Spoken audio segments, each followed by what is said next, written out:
Profitez de l'histoire suivante. Mon plus proche confident confie à mes proches qu'il nourrit des sentiments pour moi et souhaite que je quitte mon époux, alors qu'il cohabite avec la femme qu'il fréquente.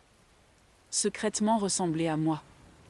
J'ai du mal à savoir comment commencer, donc je suppose que je vais simplement commencer par le contexte. Excuse obligatoire pour ce long message, je vais essayer de rester concise mais il y a beaucoup à dire. J'ai 28 ans et je suis amie avec Blake, 28 ans, depuis environ 10 ans maintenant. Nous nous sommes rencontrés lorsque j'ai déménagé pour un nouveau travail dans un autre état, et je vous assure que nous sommes immédiatement devenus meilleurs amis la semaine où j'y étais. Même centre d'intérêt, super énergie et conversation, nous avons tout de suite cliqué. Nous étions amis pendant près de 2 ans avant d'essayer de sortir ensemble. Ça a duré 3 mois, et pendant cette période, Blake ne m'a pas bien traité en raison de problèmes non résolus avec ses relations passées. Avant que je ne puisse mettre fin à la relation, il a décidé de le faire lui-même car il avait des sentiments pour quelqu'un d'autre. Ça me convenait, il était clair que nous étions mieux en tant qu'amis. J'ai pris mes distances car il ne me traitait pas bien, il a suivi une thérapie, s'est excusé pour son comportement et a été prêt à faire des efforts pour regagner ma confiance en notre amitié. Ce qu'il a fait, de manière constante, au cours des 8 dernières années. Pour aller plus vite jusqu'à maintenant, je suis maintenant mariée à mon merveilleux mari Cam, 28 ans, ensemble depuis 6 ans, mariés depuis 2 ans.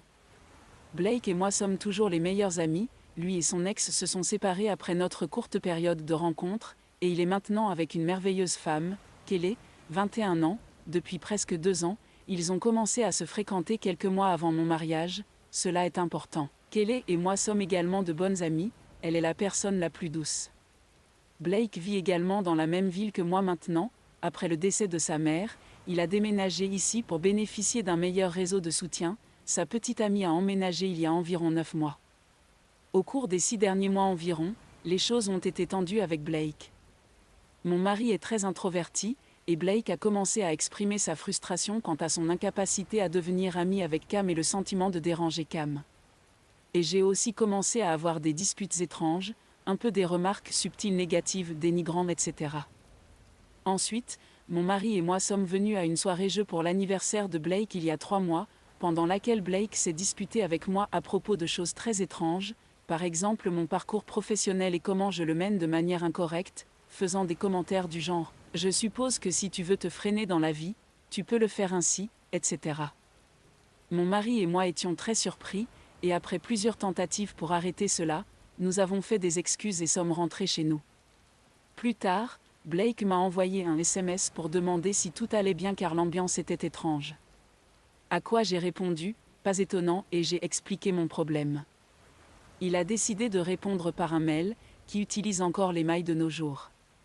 8 longs paragraphes sur le fait qu'il se sentait lui et son expérience connaissance ignorée dans notre discussion, qu'il se sentait attaqué lorsque mon mari défendait mon point de vue, et qu'il pensait qu'il ne pouvait pas être lui-même en notre présence, à moi et à mon mari. Il a également fait des commentaires exprimant qu'il ne se sentait pas capable de me faire confiance car je dis tout à mon mari, ce qui est faux, je demande toujours avant de partager sauf en cas de danger ou de problème moral, et qu'il pense que je suis de manière malsaine codépendante de mon mari car à chaque fois que Blake et moi sortons ensemble, je l'appelle toujours pour lui dire à quelle heure je rentrerai ou vérifier si c'est bon de prendre un plat à emporter. Nous sommes mariés avec des finances communes, qu'il m'attaque en justice ? J'ai répondu en tentant de clarifier mon point de vue ainsi que pour comprendre d'où tout cela venait. Mais peu importe le nombre de fois où j'ai essayé, nous retombions toujours dans les mêmes problèmes. Les échanges de mai, pendant lesquels il a exigé que nous ne nous rencontrions pas avant que tous ces problèmes soient résolus, ont duré jusqu'à environ 2 semaines, quand j'ai dit avoir besoin de temps pour réfléchir à ma réponse. Il y a environ 1 mois, j'ai commencé une thérapie car cela impactait sérieusement ma santé mentale et me faisait sentir comme si j'étais un problème et comme si je ne pouvais parler à personne à ce sujet car nous partageons une grande partie de notre système de soutien. J'ai finalement craqué devant ma sœur quand elle est venue me voir. Pourquoi je n'avais pas répondu à ses messages, ni à personne d'ailleurs, anxiété, ces derniers temps. Elle est aussi amie avec Blake grâce à moi. Je l'ai laissé lire les emails et elle était très en colère pour moi. Puis elle a révélé un sacré scoop à Cam et moi. Apparemment, Blake est toujours amoureux de moi et déteste Cam. Quand elle est allée chercher Blake dans un autre état pour notre mariage, où il était garçon d'honneur, il s'est confié à elle et à son mari en disant qu'il n'approuvait pas le mariage, et désirait que je quitte Cam pour lui donner une autre chance. Selon lui, nous sommes faits l'un pour l'autre et Cam n'est pas celui qui me convient. Blake m'a entendu parler depuis le début de l'énorme bonheur que me procure Cam, et à quel point je me sens en sécurité et aimée avec lui. Ma sœur a tout stoppé net, mais le plus surprenant, c'est que Blake a recommencé la même chose quand ma sœur l'a ramené chez lui après notre mariage. Il a terminé en disant qu'il avait besoin de temps. Ma sœur a gardé le silence, sachant que c'était mon meilleur ami, et espérant pouvoir compter sur lui pour résoudre les choses avec le temps, étant donné qu'il vivait loin. Blake a ensuite déménagé près de chez moi il y a environ 1 an, et Kelly a emménagé en août suivant. Notre anniversaire de mariage à mon mari et moi est en octobre, et apparemment Blake a également appelé le mari de ma sœur pour lui confier qu'il est toujours amoureux de moi, et espère que je divorcerai de Cam car il serait un meilleur mari pour moi. Tout en vivant avec Kelly, qu'il m'a dit être son âme sœur. C'est à peu près à ce moment-là que tous les problèmes ont commencé, donc elle n'a jamais trouvé le bon moment pour en parler. Pour couronner le tout, Kelly et moi avons continué à nous contacter par message pendant tout ce temps, et nous sommes amis. Ces dernières semaines, j'ai appris des choses étranges. Kelly s'est fait percer de nouveaux endroits, apparemment encouragée par Blake, qui a dit qu'elle serait mignonne ainsi, avec un piercing double nez et septum, que, peut-être pas par hasard, Blake m'avait accompagné pour me les faire comme cadeau de mariage il y a 2 ans. Apparemment, Blake a un problème avec le mois d'août, c'est pourquoi il a décidé que leur anniversaire serait en octobre. La raison qu'il a donnée était que c'est le mois de l'effroi, mais Cam et moi avons commencé à nous fréquenter et nous nous sommes mariés ce mois-là. Aussi, à la demande de ma sœur, j'ai vérifié quand Blake et moi avons rompu, en août 2017. Encore une fois, peut-être une coïncidence, mais cela semble très étrange car je ne comprends pas pourquoi il aurait un problème avec ce mois-là. Il est également bon de noter que Blake a rompu une autre relation parce que la fille était fermement convaincue que Blake me trompait avec moi au point de me critiquer pendant des semaines comme une briseuse de ménage. Cam et moi avons toujours attribué cela à son insécurité, mais maintenant je me demande si elle ne regardait pas simplement Blake mener une sorte de relation émotionnelle étrange et unilatérale. J'aime mon mari plus que les mots ne peuvent le dire, et il me rend plus heureuse que quiconque que j'ai rencontré, c'est mon meilleur ami ultime. Apprendre tout cela me fait me sentir tellement mal et comme une épouse horrible, même si Cam a été merveilleusement soutenant et ne me blâme pas du tout. Tout cela pour dire que je mets fin à notre amitié, mais je ne sais pas du tout comment le faire. J'ai l'impression de devoir le dire à Kelly car tout cela s'est produit pendant leur relation et leur vie commune, et cette femme mérite le monde, mais je reconnais aussi que je n'ai pas de preuves réelles en dehors de témoignages verbaux et de ces étranges emails, cela ressemble à une théorie du complot sauvage ou à un soap opéra. Mon thérapeute est en vacances, donc je suis seule après avoir appris tout cela. Je réalise aussi à quel point Blake a été manipulateur pendant des années, étant donné ce contexte, et je suis déjà inquiète à l'idée de le confronter vu mon sérieux problème d'anxiété face à la confrontation, qu'il connaît et pourrait facilement essayer d'exploiter. Je me rends de plus en plus compte qu'il a de sérieux problèmes de contrôle que j'ai ignorés pendant des années. Le fait qu'il vive si près de chez moi maintenant me remplit de crainte plutôt que de joie. Je veux sortir de tout cela sans regret, en sachant que j'ai défendu mes droits, et que j'ai mis un terme catégorique à tout cela. Je veux que Blake sache que ses actions et ses intentions sournoises sont la raison pour laquelle notre amitié de plus d'1 décennie est morte. Je n'ai jamais mis fin à une amitié, c'est aussi un peu une intro. Et c'est essentiellement une rupture amicale amplifiée. Comment puis-je annoncer cette folie à Kelly de manière à ce que cela paraisse vaguement crédible compte tenu de l'image que Blake a construite ? J'aimerais aussi des conseils sur la façon de dire à Blake que je sais tout et que c'est absolument fini. Information supplémentaire de OOP. Donc, je travaille actuellement et je ne réponds pas aux autres commentaires pour le moment en raison de contraintes de temps, mais je pensais que quelques clarifications pourraient être utiles compte tenu de ce commentaire. 1. Il n'y a pas eu de relation sexuelle dans le passé. Blake et moi n'avons pas couché ensemble, encore une fois, il s'agissait simplement d'une relation de 3 mois. Tout le monde ne couche pas, le plus loin que nous sommes allés était de nous embrasser quelques fois lors de nos visites en raison de la distance, et encore une fois, c'était il y a 8 ans. 2. Ce n'est pas la seule amie que j'ai brièvement fréquentée avec laquelle je suis toujours en contact. En fait, Kim a une amie proche avec qui il a également eu une relation lorsqu'il était à l'université pendant environ 6 mois. Elle et moi sommes également très proches, et Cam et moi sommes parrains de son enfant. Vraiment, nous sommes très confiants dans notre relation et cela ne nous pose aucun problème.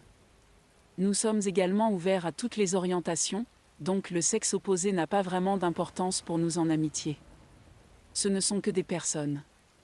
3. Ma sœur et moi en discutons, je n'ai pas jugé utile de l'inclure dans la publication mais je l'entendrai.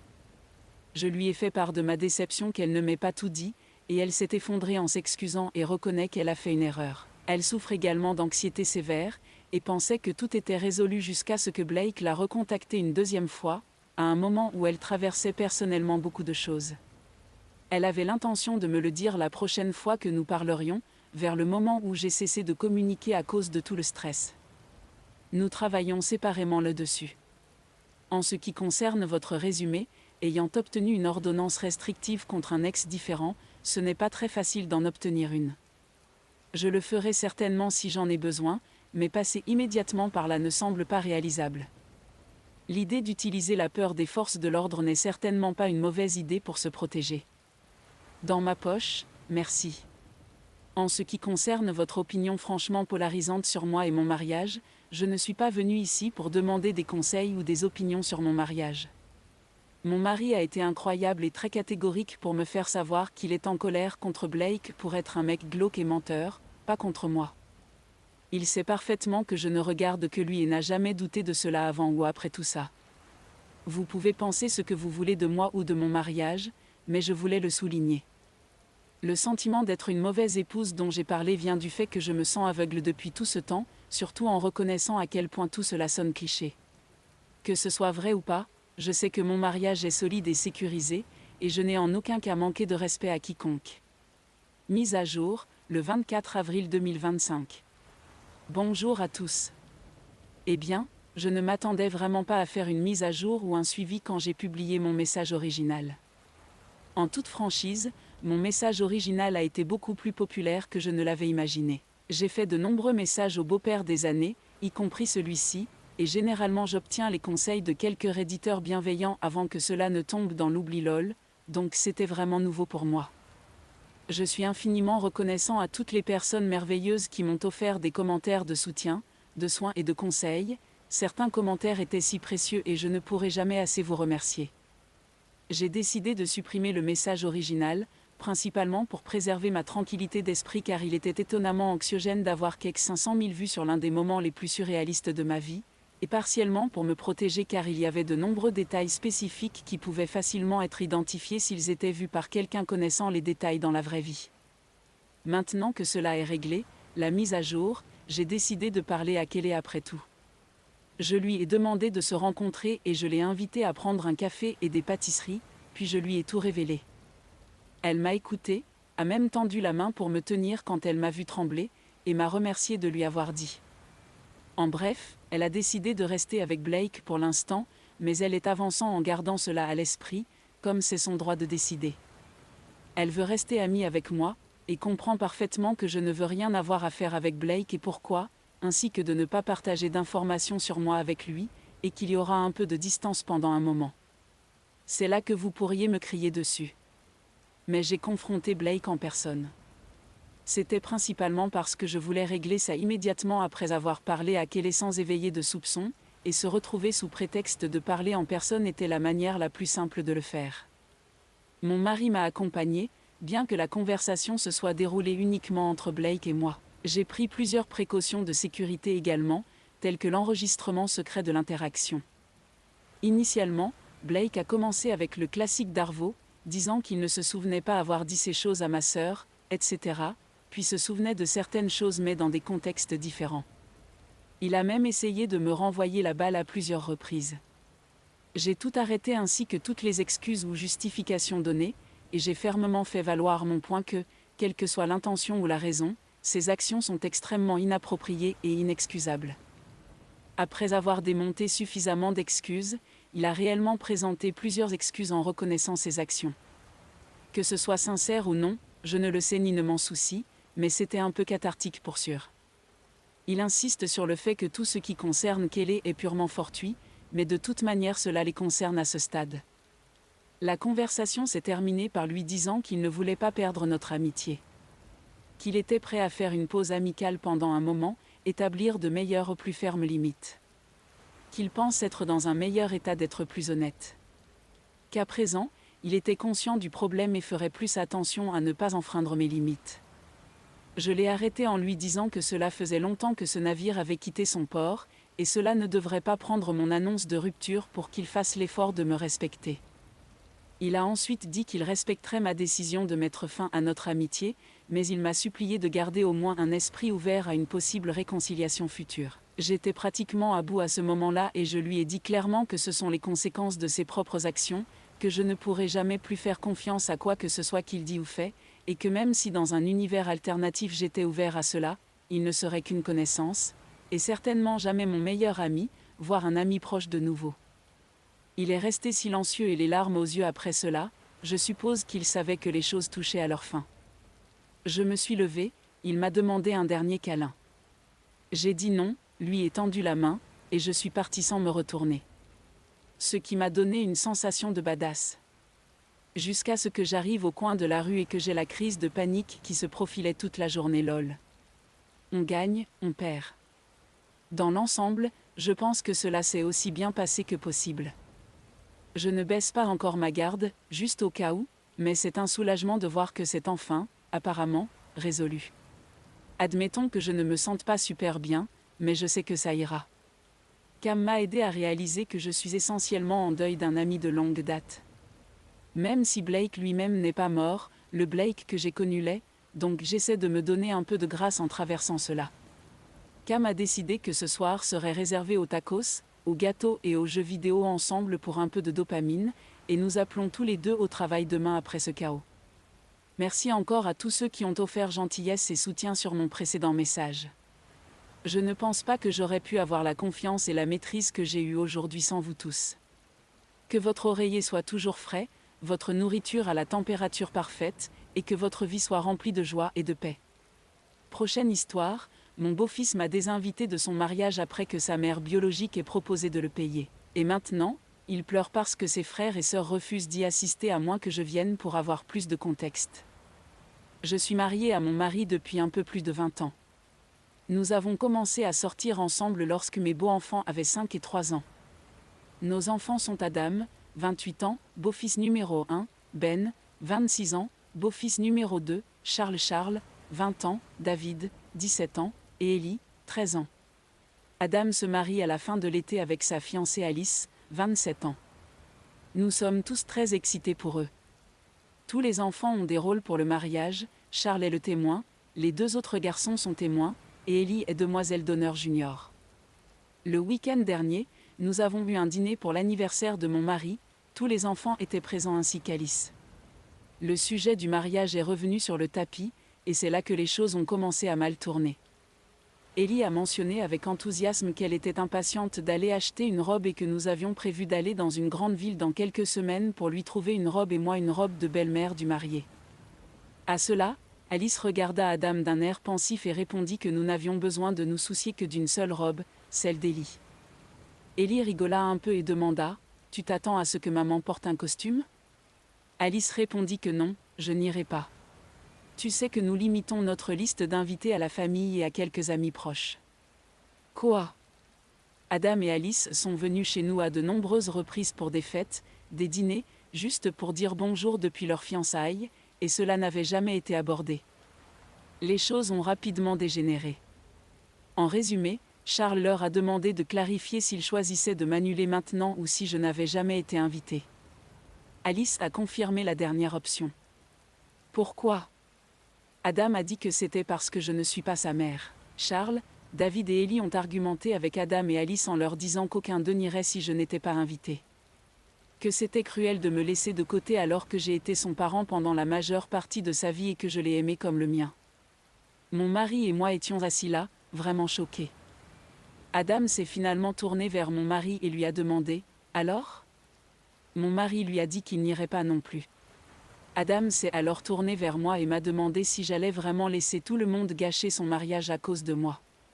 C'est là que je pourrais passer pour la méchante, j'ai juste ri.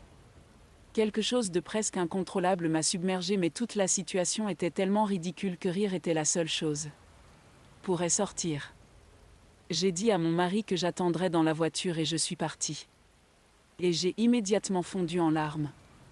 En tout cas, Charles, David et Ellie ne parlent pas à Adam. Adam a appelé mon mari hier pour essayer d'arranger les choses.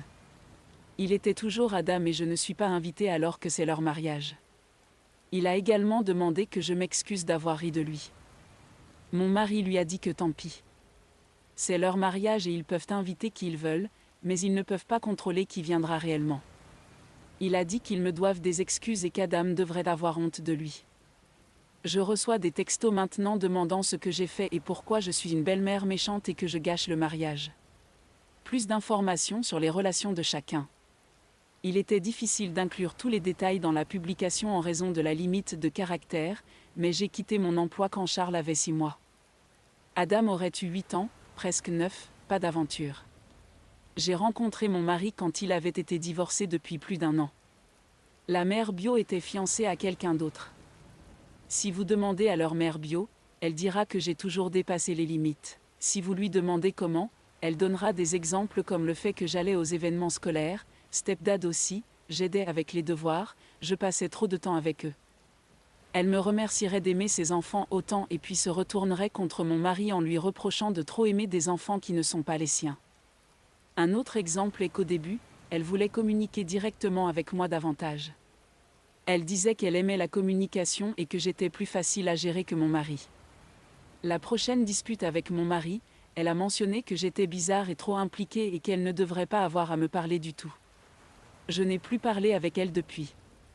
De temps en temps, elle a mentionné que j'étais plus facile à parler et qu'elle ne comprenait pas pourquoi la communication devait passer par mon mari.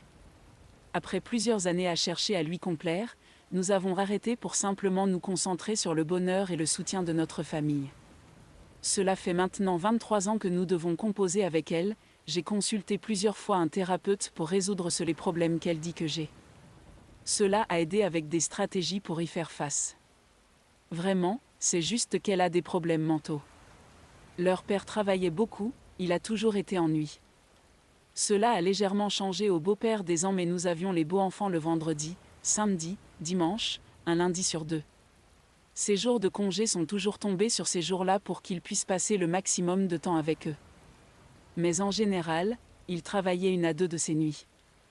Très rarement il faisait des heures sup le jour où nous avions mes beaux-enfants, c'était généralement les jours où nous ne les avions pas. Nous essayons encore actuellement de planifier des sorties les jours où Ben n'est pas avec nous. J'espère que cela a du sens et répond à certaines de vos questions. Mise à jour, 23 avril 2025. Salut les amis de Reddit, j'ai une mise à jour. Merci à tous ceux qui ont répondu à mon message, la plupart d'entre vous ont été gentils et ont offert de bons conseils. Je l'apprécie. Avant de faire ma mise à jour, je veux répondre à quelques questions fréquemment posées. Je ne suis pas une partenaire adultère. Mon mari n'a pas trompé son ex-femme avec moi, nous nous sommes rencontrés environ 1 an après leur divorce. Elle était déjà fiancée, pas avec l'actuel beau-père, même si cela n'a pas vraiment d'importance. Ben était au dîner, il est autiste. J'ai approfondi cela dans certains de mes commentaires, mais il était très contrarié. Il ne comprend pas exactement de quoi portait la dispute, mais il était surtout contrarié contre Adam pour avoir dit que je ne suis pas leur parent, et ensuite contre tous les frères et sœurs pour se disputer entre eux. Quoi qu'il en soit, la mise à jour. En résumé, si vous avez deviné que c'était lié à Biomom, vous aviez raison. Je ne voulais pas que ce soit le cas. Adam a remis à plus tard son rendez-vous avec Charles pour lundi, en invoquant le week-end de Pâques, c'est assez juste. Il a également envoyé un SMS à mon mari pour lui faire savoir qu'il passerait Pâques avec ses parents, nous nous y attendions. À un moment donné le dimanche, Ellie a envoyé un SMS à Alice. Je ne suis pas sûre de ce qui a exactement été dit, mais cela a incité Alice à tout révéler sur ses parents. Je les ai rencontrés plusieurs fois mais ils vivent à quelques heures d'ici. Ils l'ont encouragé ainsi qu'Adam à nous contacter pour tout clarifier. Lundi nous j'ai déposé Ben chez Biomom, il est resté une nuit de plus pour profiter de Pâques. Quelques heures plus tard, elle a commencé à harceler mon mari au téléphone après que Ben ait mentionné la dispute. Mon mari a décroché un appel où elle hurlait et a aussitôt raccroché. Il lui a envoyé un message en disant que les frères et sœurs se sont disputés, que tout va bien, et que s'il y a d'autres questions nous en parlerons quand Ben sera de retour chez nous. À certains des messages qu'elle nous a envoyés, nous avons compris qu'elle était à l'origine de tout cela. Lundi, Adam s'est également retrouvé avec Charles, et il a fini par reconnaître. Charles nous a envoyé un message pour nous demander s'il pouvait venir chez nous après, et nous avons dit oui.